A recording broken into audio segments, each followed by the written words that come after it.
Passé composé ou imparfait? Enfin une méthode simple. Tu hésites encore entre le passé composé et l'imparfait? Tu racontes une histoire en français et, au moment de choisir le temps du verbe, tu bloques? J'étais, ou j'ai été? Je mangeais, ou j'ai mangé? Pas de panique.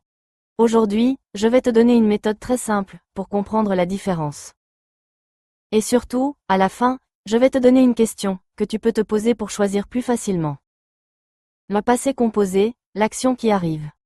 Commençons par le passé composé. Le passé composé sert généralement à raconter une action terminée, un événement qui s'est produit.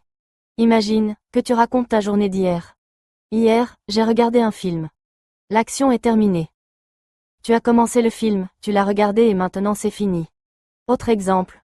Samedi, j'ai acheté une nouvelle voiture. On parle d'un événement précis.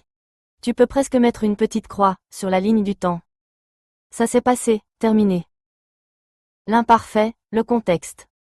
Maintenant, parlons de l'imparfait. L'imparfait sert très souvent à donner le contexte, à décrire une situation passée ou à parler d'une habitude. Par exemple, quand j'étais enfant, je jouais beaucoup dehors. Ici, on ne parle pas d'une seule fois. C'était une habitude. Autre exemple. Il faisait froid et la rue était presque vide. Ici, on décrit la situation. Il faisait froid. La rue était vide. C'est le décor de l'histoire. Le moyen le plus simple de les distinguer. Voici maintenant une image mentale qui peut vraiment t'aider. Quand tu racontes une histoire, imagine que tu es devant une scène de cinéma. L'imparfait, c'est ce que tu vois derrière. Le temps qu'il fait, les personnes, l'ambiance, les habitudes. Le passé composé, ce sont les événements qui arrivent dans cette scène. Regarde. Il pleuvait quand je suis sortie de chez moi. Il pleuvait, imparfait. C'est le contexte. Je suis sortie, passé composé. C'est l'action qui arrive. Quand les deux apparaissent ensemble. Et c'est là que les choses deviennent intéressantes. Prenons cette phrase. Je regardais la télévision quand mon téléphone a sonné. Que se passe-t-il? Je regardais est à l'imparfait. L'action était déjà en cours. Puis, mon téléphone a sonné. Passé composé. C'est un nouvel événement qui arrive. On peut donc avoir une action en cours, puis un événement. Autre exemple. Nous dînions quand quelqu'un a frappé à la porte. Nous dînions. Situation en cours. Quelqu'un a frappé, événement précis. Une autre situation très importante. Attention, l'imparfait ne sert pas seulement à décrire. Il sert également à parler d'habitudes dans le passé. Par exemple, quand j'étais étudiant, je prenais le bus tous les matins. J'étais, description de ma situation. Je prenais, habitude. Mais si je parle d'un événement précis. Hier matin, j'ai pris le bus à 8 heures. Là, c'est une action précise et terminée. Donc, tous les matins, habitude, imparfait. Mais, hier matin, événement précis, passé composé. La question magique. Alors, comment choisir rapidement? Pose-toi cette question. Est-ce que je suis en train de raconter ce qui se passait, ou ce qui s'est passé? Si tu racontes ce qui se passait, pense à l'imparfait.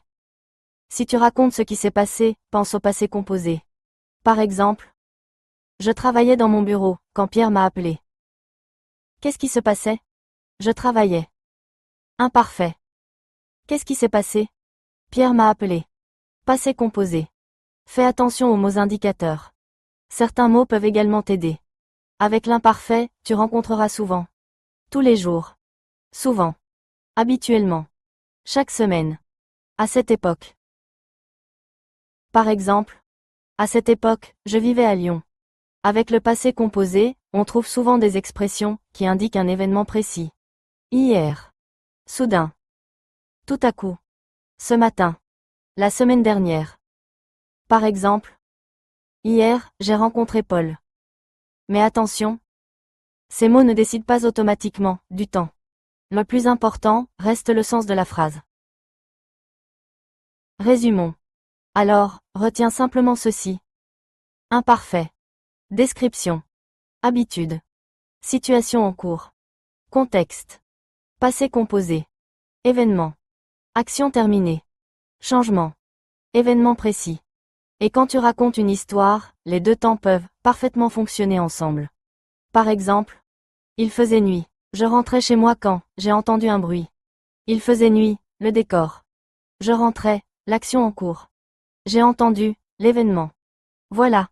À bientôt pour une nouvelle vidéo.